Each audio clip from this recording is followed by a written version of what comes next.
DMCH का तो अस्तित्व बचा लिया, लेकिन रोगी का भी इलाज सही ढंग से हो, सुविधा जो आप पटना से उपलब्ध कराते हैं, यहाँ लोगों को वह उपलब्ध नहीं हो पाता है। बिहार सरकार के मंत्री होने के नाते हम लोग को बोलना नहीं चाहिए, लेकिन आखिर हम लोग को ही दरभंगा जिला में रहना है। दरभंगा जिला के लोगों का सहयोग करने में हम लोग अगर काम समय पर नहीं आते हैं तो उस समय हम लोग को कठिनाई होता है। सामान आप यहाँ उपलब्ध कराते हैं, वह सामान रोगी को नहीं मिलता है। दरभंगा में डीएमसीएच के सुपर स्पेशलिटी हॉस्पिटल के उद्घाटन समारोह के दौरान केंद्रीय स्वास्थ्य मंत्री जेपी नड्डा के सामने बिहार सरकार के समाज कल्याण मंत्री मदन सहनी ने उनके सामने ही स्वास्थ्य सेवाओं की पोल खोलकर उद्घाटन समारोह की किरकिरी कर दी। उन्होंने सभा को संबोधित करते हुए कहा कि पटना से मरीजों को जो सुविधा उपलब्ध कराने को भेजा जाता है वह दरभंगा के मरीजों तक नहीं पहुंच पाती है। अब लोगों के बीच यह चर्चा का विषय बना हुआ है कि आखिर समाज कल्याण मंत्री मदन सहनी ने अपनी ही सरकार पर सवाल क्यों उठा दिए।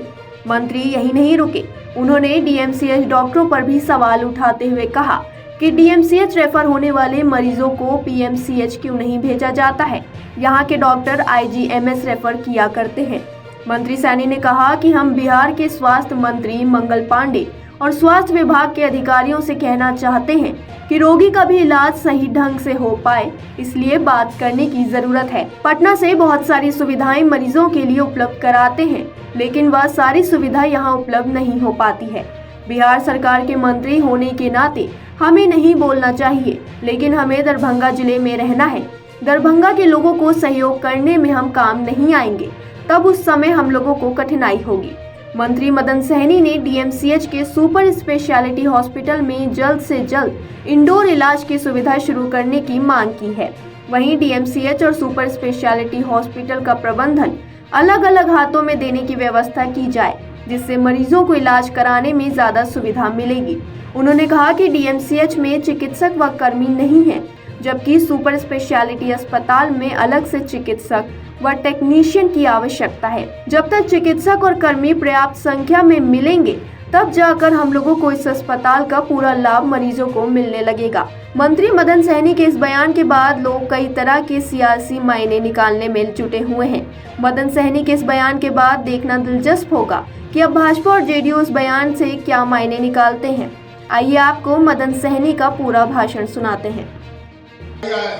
यह आज का दिन दरभंगा जिला के लिए स्वास्थ्य के क्षेत्र में यह तारीख याद रखने वाला दिन है, इसलिए हम लोग आपको यह जरूर बताना चाहेंगे। दरभंगा में जो हमारा डीएमसीएच है, पहले तो अस्तित्व की लड़ाई लड़ी जा रही थी, उनका अस्तित्व तो बच गया।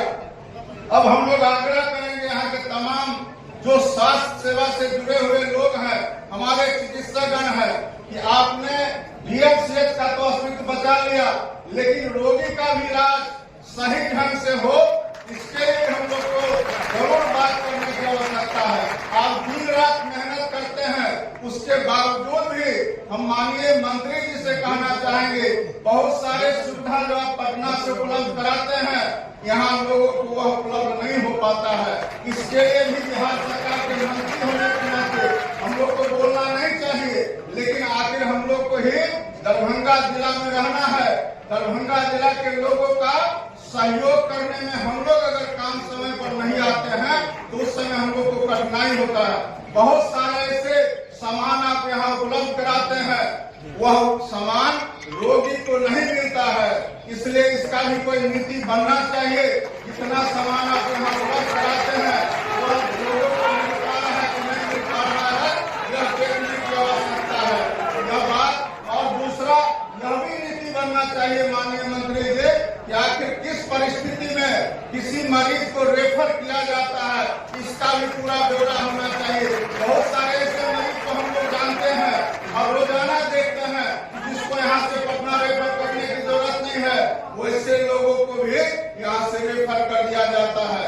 इसलिए हम लोग आग्रह करेंगे, और सिर्फ दरभंगा मेडिकल कॉलेज अस्पताल में ही बात नहीं है, जो निजी अस्पताल चलाते हैं या निजी क्लिनिक चलाते हैं, वैसे लोग भी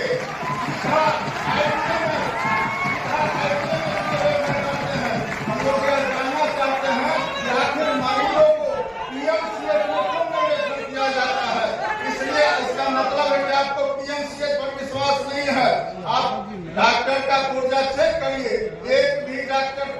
आईसीएमएस रेफर नहीं करते हैं, सीधा आईसीएमएस रेफर करते हैं। आपको भी मालूम है कि आईसीएमएस में मरीजों को भर्ती कराना कितना कठिन काम है, वहाँ बेड का कमी है। इसलिए हम लोग आग्रह करेंगे कि मरीजों के हित में भी हम लोग बड़े बड़े अस्पताल खोल रहे हैं, लेकिन लोग को सुविधा हो और कहीं कोई कठिनाई नहीं हो, इसके लिए भी सरकार स्तर पर स्वास्थ्य विभाग के यहाँ आप खुद मालिक बैठे हुए हैं, इसका नीति बनना चाहिए और मरीजों को ज्यादा से ज्यादा सुविधा बहाल हो, इसके लिए भी काम होना चाहिए।